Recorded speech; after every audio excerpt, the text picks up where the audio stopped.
भाई और बहनों, अभी ज्यादा दिन नहीं हुए हैं जब मध्य प्रदेश ने पूरे देश को चौंका दिया था और होशंगाबाद ने तो कमाल कर दिया था।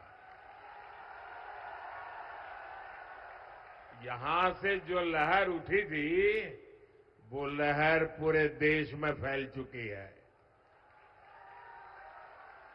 आज देश के कोने कोने से एक ही आवाज आ रही है, फिर एक बार, फिर एक बार, फिर एक बार।